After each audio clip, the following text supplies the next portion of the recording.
You ask Tiger to solve. This deals with linear equations with one unknown. The final result is y equals -8. Let's solve it step by step. Group all constants on the right side of the equation. Add 5 to both sides. Simplify the arithmetic.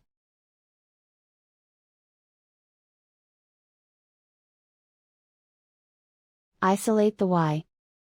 Multiply both sides by 2. Group like terms. Multiply the coefficients. Simplify the fraction. Simplify the arithmetic.